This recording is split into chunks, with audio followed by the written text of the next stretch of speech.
Բարև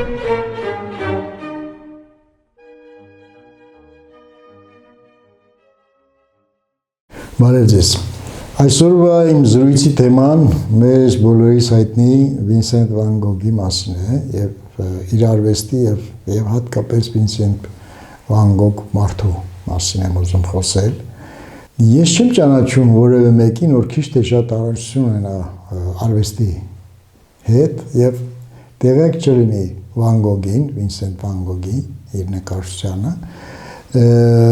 եւ նաև տեղյակ չլինի Վան Գոգի ողբերգական ճակատագրի մասին։ Իրականում այնպես ինչպես որ ներկայացվում է Վան Գոգի կենսագրությունը ողբերգական իր ճակատագիրը, իրականում մի քիչ ավելի են սարքում, մարդիկ սիրում են սուր զգացումներ հավանաբար, քան որ իրականում եղել է։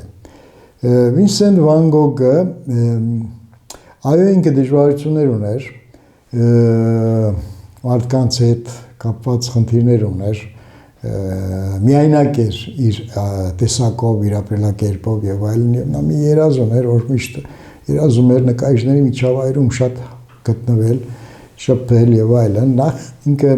սկզբից ուզում էր հոգեորական դառնալ, նույնիսկ սովորեց հոգեորական դպրոց, հոգեորականի ուրեմն ճգնավորի կերպար ստացավ, գնացել ածխահանքերում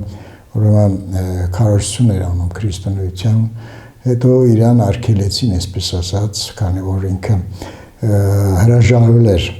շքեղ ապրելակերպից եւ այլն եւ ապրում էր խորդանոցում, ինչպես բոլորը ասում էր, ես պիտի ավելի լավ պայմաններում չապրեմ, քան որ բարձ ժողովուրդը, որոնց որ ինքը քրիստոնեություն էր քարոզում եւ այդպես բարձր դասի հոգեորականները ուղղակի արգելեցին ասելով, որ ինքը վատ օրինակ է մեզ համար, օրինակ այնուամենայնիվ ցեկտոմին ավելի շռայլ, ավելի լավ պայմաններում ապրել կարող է պատահել Վինսենտ վան Գոգի օրինակ իրանց համար ճակատագրական լիներ հետագայում եւ այդպես Վան Գոգը ստիպված, քանի որ մինչ այդ զբաղվում էր նկարչությամբ, զբաղվում էր, բայց լրացությամբ չէր խորացել, կարելի ասել ստիպված ինքը անցավ նկարչության։ Սկսեց նկարել, ինքը պրոֆեսիոնալ կրթություն չուներ եւ հիմնական իր կրթությունը ինքնուսությամբ ձեռք բերեց եւ դա ուներ եւ իր առավելության կողմերը եւ ուներ նաեւ ոչ առավելություն, որովհետեւ այնուամենայնիվ վարպետ աշխատելու վարպետության կարիքը կար։ Նա որոշ ժամանակ հաճախեց Փարիզում գտնվող արվեստների կենտրոն, որոշ ուսումնասիրություններ արեց եւ այնտեղ ծանոթացավ նաեւ տարբեր նկարիչների հետ, այդ թվում նաեւ Պոլ Գոգենի հետ։ Եվ Պոլ Գոգենին ինքը հրավիրեց Արել, որպեսզի միասին ստեղծագործենք, բոլորս գիտենք, որ նա մի եղբայր ուներ, Թեո վան Գոգը, որ հոգում էր հիմնականում Վինսենտ վան Գոգի ուրեմն սոցիալական խնդիրները, ներկեր, կտավներ, տուներ վարձում եւ այլն, նա էլ մի լավ որի չէր։ Նա ուղղակի ապրում էր Փարիզում, ինչ որ գալերեայում էր աշխատում, որպես աշխատակից, եւ իր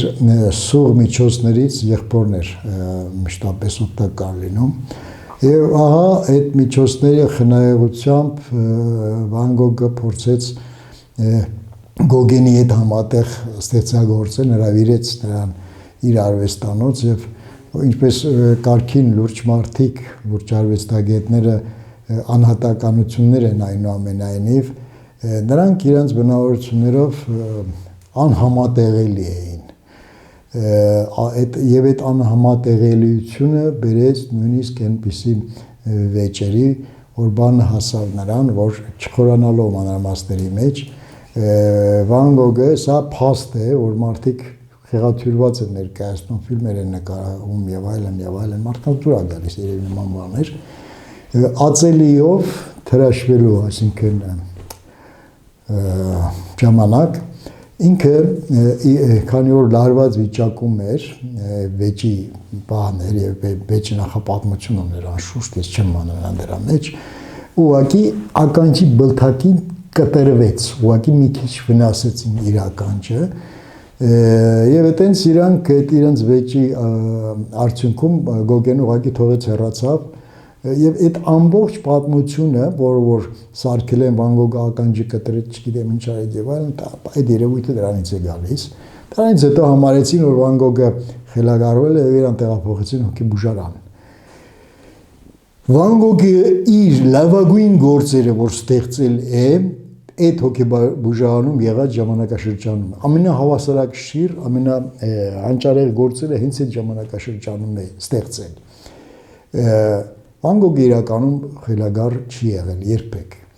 Եվ ինչպես եղավ, որ ինքը հենց այդ ժամանակ իր լավագույն գործերը ստեղծեց։ Անհոգ ժամանակ էր իր համար։ Կացարան ուներ, որ 3 անգամ սնունդ էին տալիս, նույնիսկ 2 կտավներ էին տալիս։ Եվ նա փառահեղ մի նկարչություն ստեղծեց այդ ժամանակաշրջանում։ Այնուհետև նա այդտեղից տեղափոխվեց ով էր Փարիզի մոտ է գտնվում Օվերը, ես ինչ ունասին պատմում եմ, ես այնտեղ եղել եմ, ուսումնասիրել եմ նաև փաստացի, Օվերում երկար չապրեց Վան Գոգը, ընդամենը 40 օր ստեղծագործեց, 40 օրվա ընթացքում 60 կտավ նկարեց։ Եվ ահա ներկայացնում են, որ Վան Գոգը ի վերջո ինքնասպանություն գործեց, բայց դա ես երբեք չեմ հավատացել դրան, որովհետև ինքը քրիստոնյա մարդ էր եւ գիտեր, որ ինքնասպանությունը Աստծո կողմից ընդունելի չի եւ պատժելի է։ Նա երբեք դրան չէր գնա, հավատավոր կերպար էր։ Բոլորը իր հետևից գոռում էին շիկայր խենթ ֆուրու, իրանց լեզվով ասած, բայց այդ ամեն ինչից հետո Վան Գոգը ասում էր չկա ավելի գեղարվեստական բան, քան սիրել մարդկանց։ Ինքը մեծ մարդասեր եւ հիանալի մարդ էր նա, բարի երանելի կերպար էր։ Եվ առավոտյան Օվերում, այնտեղ ես եղել եմ, Ցորենի արտ կա, եկեղեցին կա, վստահ բոլորը տեսել եք այդ աշխատանքը, եկեղեցու հարևանությամբ Ցորենի արտ կա, որ առավոտյան գնում էր ինքը բազմաթիվ կտավներ է այնտեղ նկարել, եւ այդ օրն էլ գնում է նկարելու, վերջերս հոդված լույս տեսավ ֆրանսիական թերթերում եւ հոլանդական թերթերում, որ պարզել են, որ այդ ժամանակ ուրեմն երիտասարդները առավոտյան գնացել են թռչունի որսի ու քանի որ այդ Ցորենի արտը բավականին բարձր էր կրակել են եւ պատահաբար փամփուշտը կպել էր Վան Գոգի փորին ոչ թե գլխին ինքնասպանություն գործողը գլխին աղբոն կամ չգիտեմ ինչ եւ այդպես ինքը քանի որ մենակ էր ապրում ու տունն էր շատ պստիկ մի տուն էր փոքրիկ ես եղել եմ այդ տան այդ Օվերում մի նեղ թեք տանիքով մի փոքրիկ տեղ էր մի կերպ հասնում է այնտեղ ու քանի որ մենակ էր եւ օգնող չուներ, ուղղակի առնակամ լինելուց մահացավ Վան Գոգը։ Ստեղծագործեց ընդամենը 10 տարի։ 27 տարեկանից մինչև 37 տարեկան, ընդամենը 37 տարեկան։ Բայց այդ 37 տարեկան 10 տարի ստեղծագործող մարդը թողեց մի այնպիսի հզոր ժառանգություն, որ այսօր բոլորս սնվում ենք նրանից։ Եվ որն է առանձնահատկությունը Վան Գոգի գեղանկարչության, որ ուզում եմ ես այսօր դրա մատնացույց անեմ, հատկապես Վան Գոգի նկարչությունը ծայրից ծայր էներգիա է։ Մի հատ մի ներվ կա իր նկարչության մեջ, որ նայում ենք իր նկարները, մի ներվ կա, որ այդ ներվը զուգահեռվում է մեր յուրաքանչյուրիս։ Բոլորս ունենք, ինքը շատ զարմանալի աստվածատոր շնորհ ուներ եւ այդ աստվածատոր շնորհը լույսով շաղախված մեզ է մատուցում ու դառնում է բոլորինս, որովհետեւ ամեն մի այդ մի դետալը մեր մեջ կա եւ Վան Գոգի նկարչությունը իմ կարծիքով առ այսօր դեռ ուրեմն անգերազանցելի է, այսինքն մենք դեռ շարունակում ենք օգտվել կոնկրետ նաև ես Վան Գոգի ստեղծած հզորագույն արվեստով ապրում ենք դրանով եւ ուզում եմ որ ինչ իմաստը այս հաղորդման նաև կայանում է նրանում որ ես ուզում եմ որ ճիշտ տեսանկյունից վերաբերվենք Վան Գոգի կենսագրությանը որպես մարդ եւ նաև արվեստին որպես նկարիչներ կամ ոչ նկարիչներ Սա էր իմ հիմնական շարժառիթը այսօրվա թեմայի շուրջ խոսելու, շնորհակալություն, ստեսություն, այսքան այսօրվա համար։